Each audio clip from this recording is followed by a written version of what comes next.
Blonde hair. About 11,000 years ago, in the colder regions between the Baltic and Siberia, a small mutation rewrote the rules of pigmentation. The MC1R gene reduced melanin production, and dark strands gave way to pale shades that ranged from golden yellow to nearly white. In northern climates with weak sunlight and long winters, lighter hair improved survival by letting more UV light through. With less melanin, the body could take in more sunlight and make more vitamin D, which kept bones strong and helped mothers and babies stay healthy. Pale skin helped, but lighter hair also made the system more efficient. It let more UV pass through, which meant more vitamin D and stronger bones, healthier pregnancies, and better odds for newborns. The MC1R gene was behind the shift. A single mutation dialed down melanin, opening the door to shades from pale gold to near white. In small northern groups, that kind of contrast didn't go unnoticed. Hair that was rare drew eyes, and attention often shaped who passed on their genes. What began as a chance started spreading because people found it striking.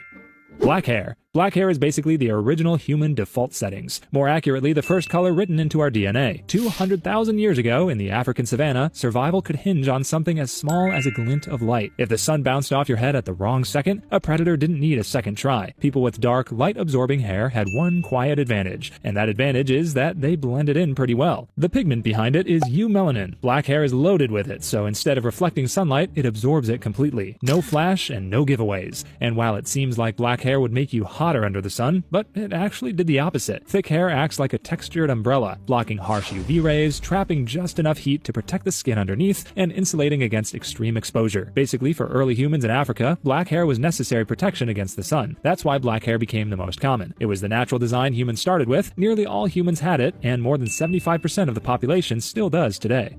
Red hair. Red hair is one of the rarest hair colors. It started tens of thousands of years ago when a small change in the MC1R gene switched the balance of pigment. Instead of making mostly dark eumelanin, the body made more pheomelanin, which gives hair its copper or bright orange glow. That change came with downsides. People with red hair often burn faster in the sun, have more sensitive skin, and even react differently to pain. It didn't help with camouflage or protection, yet the color survived because it stood out. In groups where almost everyone had dark hair, a flash of red was impossible to miss. Standing out sometimes worked like an advantage. It drew attention, and attention often meant more chances to pass on the trait. Over time, myths grew around red hair. In some places it was linked to magic, in others to bad luck, but it was always noticed. Today, about 1% of the world has natural red hair, with the highest numbers in places like Scotland and Ireland. Its link to the MC1R gene also affects more than color. Studies show redheads often have a higher sensitivity to temperature changes and need different doses of painkillers and surgery. So the same mutation that gave a fiery look also changed how the body feels the world.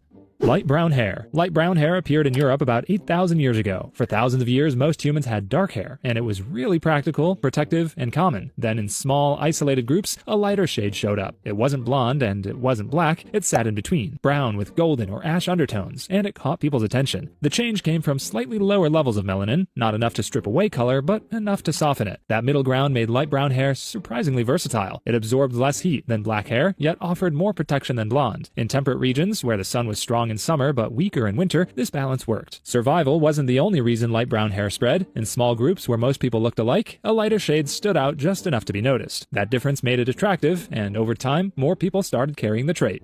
Premature white hair. For some people, hair turns white far earlier than expected. It can happen in the late 20s or even in the early 20s. The reason is that pigment cells inside the hair follicle, called melanocytes, stop making color. Without pigment, the hair grows out clear, and what we see is white. It might look like a simple cosmetic change, but it can be tied to bigger patterns in the body. Research shows early white hair often appears in families with very active immune systems. Some studies also link it to stronger resistance against oxidative stress, the same process that wears down cells as we age. In rare cases, it has even been connected to genes tied to longer lifespans. So losing hair color early isn't always just a weakness. It can also be part of a larger trade-off in the body. In ancient times, this stood out so much that it was hard not to attach meaning. A young person with white hair was unusual enough to spark respect, fear, or even myth. In some Asian traditions, it was said they had seen something before their time. In other places, they were marked as wise or spiritually chosen. Silver hair. Silver hair looks almost unreal. It isn't the gray that comes with age, and it isn't white from lost pigment. It happens when pigment levels drop so low and uneven that the hair shaft reflects light like metal. Instead of absorbing color, it bounces light back in a way that makes it look silver, even bluish or violet under certain angles. This effect can show up in completely healthy people, though in rare cases it's tied to genetic conditions like Waardenburg syndrome, which can also affect skin color, eye color, and sometimes hearing. But most of the time, silver hair just appears without any other health issues. One well-known example is the Senegalese Senegalese model Koudia Diop, who has carried a natural silver streak since childhood. What makes silver hair unique is how the brain reacts to it. Hair that shines like metal doesn't fit the usual patterns we expect in nature, so people tend to see it as something that's out of this world. In some cultures, it was linked to spirits, foxes, or eclipses. In others, it was feared as a family curse.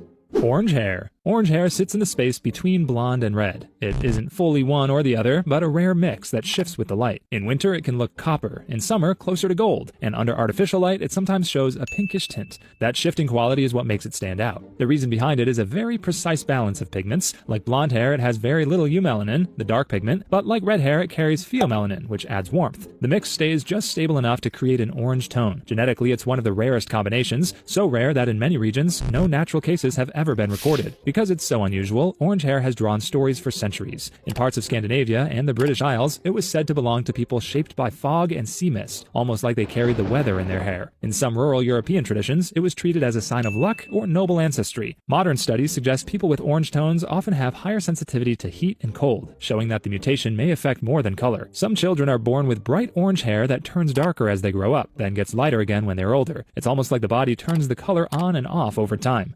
Bicolor hair. Some people are born with hair that naturally grows in two totally different colors. It isn't a dye job or a trick of the light, as many people might think. It's actually just genetics. The whole patches of the scalp can produce less pigment than others, creating streaks or sections that stand out against the rest. Sometimes it's a single white streak in otherwise dark hair. Other times it splits the head almost in half, with one side much lighter than the other. This happens when pigment cells, called melanocytes, work unevenly across the scalp. The result is known as hair heterochromia. In many cases, it comes from harmless conditions like piebaldism, where certain patches of skin and hair lack pigment. In rarer cases, it can be tied to chimerism, when two different genetic codes exist in one person. That's why one part of the head might grow hair with one color, while another part grows something completely different. Throughout history, this trait was too striking to ignore. A lot of people with the natural streaks or split colors were often thought to be marked by spirits, blessed or cursed. In some traditions, it was seen as a sign of uniqueness or hidden power. Today, it shows up more in pop culture than in real life. Think of comic book characters or performers who use two-tone wigs to mimic the look. In reality, bicolor hair is rare, but usually harmless. It doesn't fade or disappear with age, and it keeps growing back the same way no matter how often it's cut.